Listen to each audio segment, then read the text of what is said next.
বৈশাখে তেমন মেলায় যাওয়া না হলেও ছোটবেলা থেকে বাসায় দেখে এসেছি ভালো মন্দ রান্না বান্না হতে। এবারও ব্যতিক্রম কিছু নয়। আর ছোটবেলা থেকে দেখে এসেছি আমার বাবা বৈশাখে সবসময় বৈশাখী যে নতুন ফলগুলো আসে সেগুলো আমাদের খাওয়ানোর চেষ্টা করতো। বৈশাখী আম, কাঁঠাল, সাথে মন্ডা মিঠাই তো আছেই। বৈশাখের দিন সকালবেলা আম্মুকে দেখতাম ইলিশ মাছ ভাজতো আর সাথে ভাত আর ভর্তা থাকতো। আর দুপুরবেলা আমাদের যেহেতু পোলাও খুব পছন্দের ছিল, পোলাও মাংস রান্না করতো।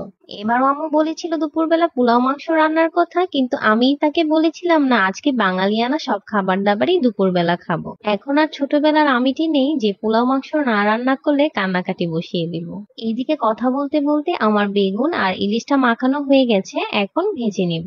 এখন আর রেসিপিগুলো ডিটেলে বলছি না, যেহেতু আমি ব্লগ ভিডিও করছি। আপনাদের যদি রেসিপিগুলো লেগে থাকে আমাকে অবশ্যই জানাবেন, আমি চেষ্টা করব ফুল ডিটেলস সহ আপনাদের রেসিপিগুলো দেওয়ার। আজকে আমার মনে হচ্ছিল বৈশাখীর থিমের সাথে মোয়াটা মাস্ট চাই। অনেক খোঁজাখুঁজির পরেও মোয়া কোথাও পাচ্ছিলাম না। বাবাকে বললাম বাজারে দেখতে কোথাও মোয়া আছে কিনা। বাবাও বাজারে খুঁজে মোয়া পেল না। তখনই মাথায় আসলো আমি তো নিজেই মোয়া বানিয়ে নিতে পারি। জীবনের প্রথম মোয়া বানালাম। এত পারফেক্টলি ভাবে মোয়া হবে আমি কল্পনাও করতে পারিনি। কথায় আছে না, ইচ্ছা থাকলে উপায় হয়, আর চেষ্টা করতে জানতে হয়। মায়ের থেকে অবশ্যই এই গুণটা পেয়েছি, চোখের দেখা একবার দেখলেই হুবহু সেই রান্নাটা করতে পারি। দুপুর হয়ে গিয়েছিল আর আব্বু বাসায় আসার টাইম হয়ে যাচ্ছিল, ওই জন্য ভর্তাটা বানিয়ে ফেললাম আর সাথে বড়াগুলোও ভেজে ফেললাম। পার্সোনালি মসুর ডালের এই বড়াটা আমার খুবই পছন্দের, তাই চেষ্টা করলাম আজকে যেহেতু বাঙালিয়ানা খাবার দাবার খাবো, বড়াটাও ভেজে নিই। আমার সব রান্না বান্না হয়ে গিয়েছিল, তাই চেষ্টা করলাম একটু সাজিয়ে নেওয়ার। এখানে ছিল আলু ভর্তা, বেগুন ভাজা,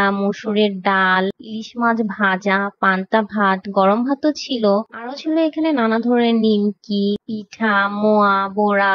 দুপুরবেলা খাওয়া দাওয়ার পরপরই আব্বুর কাছে বায়না ধরতাম মেলায় নিয়ে যাওয়ার। সবসময় নিয়ে না গেলেও মাঝে মধ্যে আব্বু নিয়ে যেত। মুন্সিগঞ্জ সদরের মধ্যে ঐতিহ্যবাহী বৈশাখী মেলা হতো বজ্রযুগনীতে। আব্বু প্রায় সময় ওইখানেই নিয়ে যেত, যেহেতু আমাদের বাসার কাছাকাছি ছিল।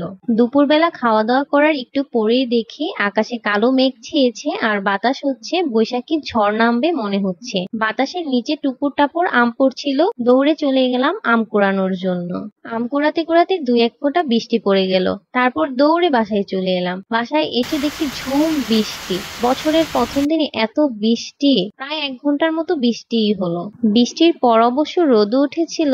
এই যে আমি ফলগুলা কাটছি, তখন বৃষ্টির পরেই আমি ফল কাটছিলাম। আমার আব্বু বলছিল তোর জন্য আম এনেছি, আমটা খেয়ে দেখ মিষ্টি কিনা। আসলে বাবারা এরকমই হয়। বৈশাখের আগের দিন আমাকে কল দিয়ে বলছিল তোর জন্য কাঁঠাল এনেছি। আমি তখন আব্বুকে রিপিট প্রশ্ন করেছি, আব্বু আম আনোনি? আব্বু তখন হেসে আমার আম্মুকে বলছিল, দেখছো বলছিলাম না তামান্নারে কাঁঠালের কথা কইবো আম কই ওর। তো আব্বু কল দিয়েই বলছিল সকাল সকাল যাতে বাসায় চলে যায়। সকালে গিয়ে দেখি আমার আব্বু আমার জন্য আমও নিয়ে এসেছে।